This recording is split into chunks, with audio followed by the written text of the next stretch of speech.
Letters from war-torn France more than a century ago have been brought to life again. Norma Shephard joins us now with the second edition of Dear Harry, a Canadian war story told through letters. Thanks so much for joining us. And these are the letters of your father's father. Yes, yes. I inherited them in a big blue velvet box that my grandmother kept for years. And during a period of illness, I had nothing to do but to read them. And I was fascinated and wanted to compile them.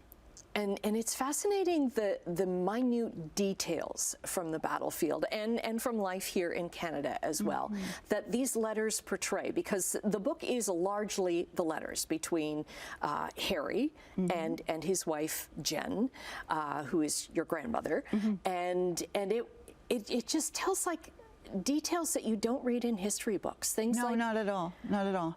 And there's an element of luck that runs through the story, and I see an element of destiny and fate. And it's interesting that Harry talks about being transported, you know, the troops were transported from place to place. A fella came through the train with raffle tickets. There were two raffles, one for chocolate, one for cigars, and he won them both.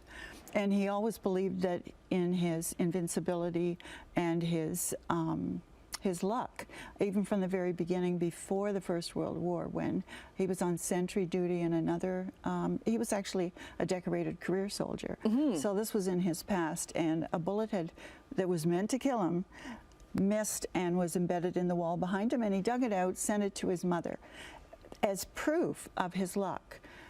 And what I saw halfway through the book was his luck held until he altered his own destiny. And it still chokes you up.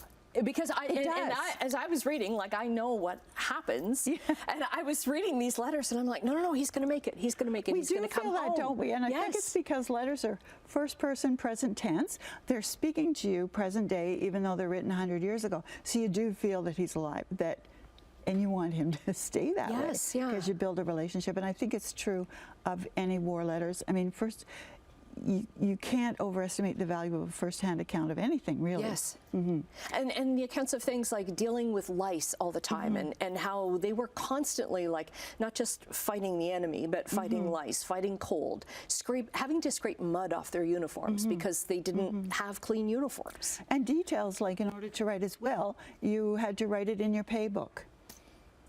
And when they, you know, in Harry's case, when he realized he wasn't going to survive, when he decides to do that. Yes, yeah, and writes back to his wife, and just all of the things that, you know, he's worried about back home as well. Like, his wife they could lose their house because she can't pay the mortgage. And she's looking after their infant son. Yeah, she's much younger than he is, and and all the relatives, and there's even the family gossip. Oh, yes. I know, I was telling my daughter about her great-great-grandmother, maybe great-great-great, I don't know, she was really Victorian. She left her husband, she stayed in Montreal after Harry brought all the family here, and he was back in London. She wouldn't even write to him. So, I mean, it's fascinating, I think. Oh, it is fascinating, yes. I found that with all the gossip and everything, and who was talking to whom, and who wouldn't move in with whom, and the problems that they were having with tenants and everything. It is just such a spectacular read, and thank you for sharing your family's story with us, because I know you had some reservations at first, like it's very private. It is, and my mother always told me that Harry wanted them private. She didn't even think we should read them. But I think she changed her mind after a time. But I felt he gave me permission. I'll admit that I compiled them for the family at first and for myself, but halfway through I really wanted to make them public.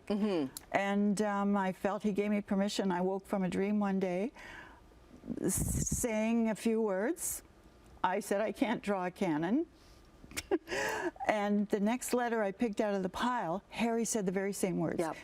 He had sent a little memento to Jen, and normally he would draw a picture of these things, and he said, I can't draw a cannon. There you go. He wanted the message out there. Yeah, there we go. That's the secret. Dear Harry is available now at all major booksellers. Yes. Norma, thanks so much for sharing this. It is a fascinating insight. Thank you so much. I'm sure Harry thanks you too.